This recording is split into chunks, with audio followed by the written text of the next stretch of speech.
Hey guys, today I'll be doing another reading for you guys, but this time instead of me trying to do different books, I just got one big book and I'll be reading about 2 or 3 chapters every time that you guys have a story time. So yes, and everything will be coming from this book until we get a new book. So the name of this book will be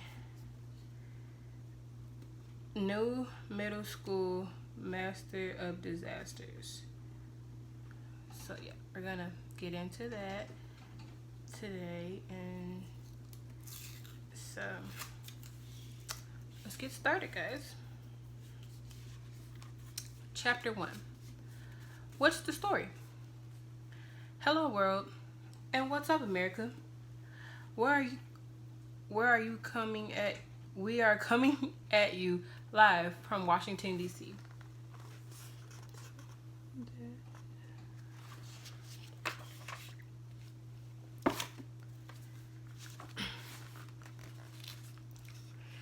Here on the right is National Hall.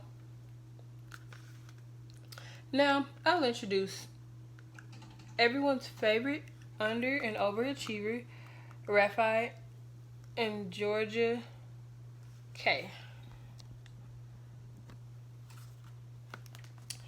Globe-trotting treasure hunter Tommy Storm, Beck, and Big Kid.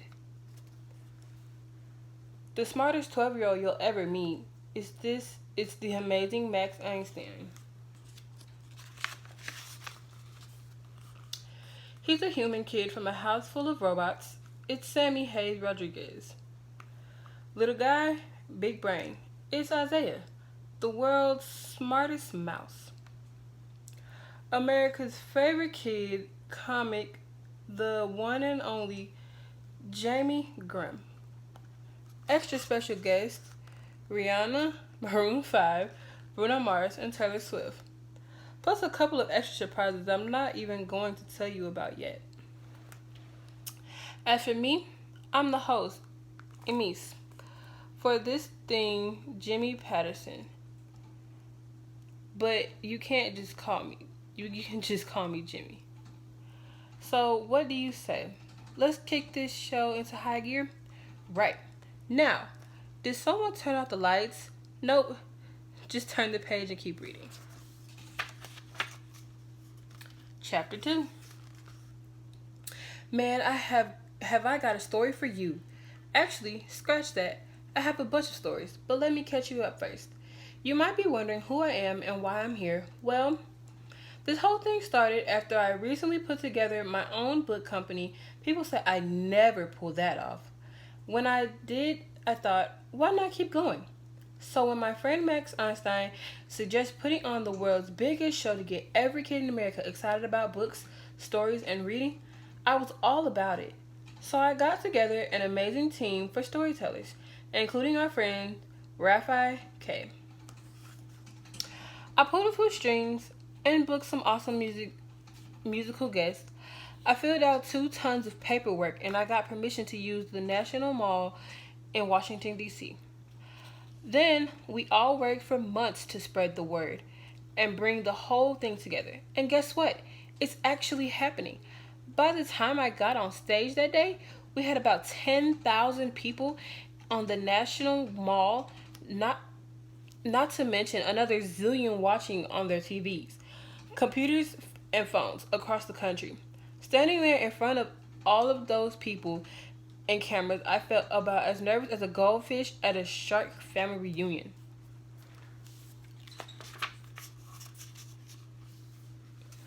But you didn't come here to listen to me talk about this stuff.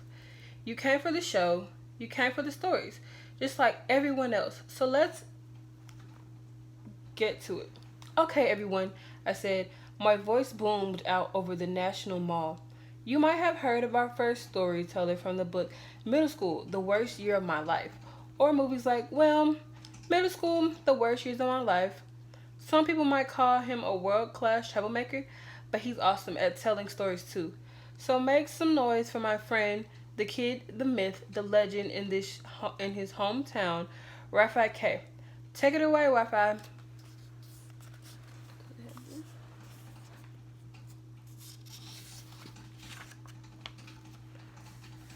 And we're gonna read one more chapter.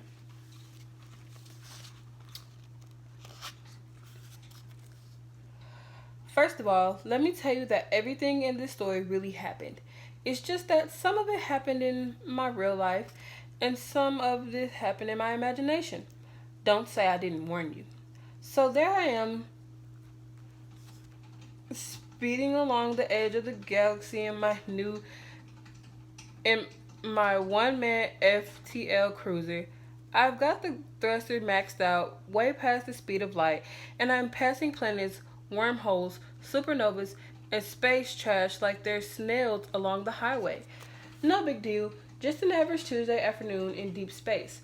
Right up until my navigation alert system lights up with an intergalactic Christmas tree. Warning, says the robotic voice. You are approaching a hostile alien craft. Impact at a current velocity will occur in 6.2 seconds. It's not just any hostile sector either. I've stumbled into the stricter quadrant, the most dangerous neighborhood in the known universe. I should have been paying closer attention. That'll teach me to eat chips and salsa while I'm jetting at 1.843 times the speed of light. With the flick of my thumb, I reverse all thrusters. I cut the engine as fast as I can, but it's not fast enough. All it does is slow me down, but before splat, I crash straight into the mother of all motherships. I'm dazed. I'm confused. I try to scramble into my survival pod so I can jettison myself to safety, but there's no time for that. A huge robotic claw sweeps out of the side of the mothership, pries open my cruiser, and like a can of tuna fish. What in the world do you think you're doing? A voice booms out as the claw reaches again and grabs me by the collar of my spacesuit. And that's when I know for sure that I've just flown my last mission. And that is where we're going to stop today, guys. We stopped at chapter 3. So, what do you think will going to happen in the next couple of chapters? And we will see you on Tuesday next week. And bye, guys. Hope you have a wonderful day.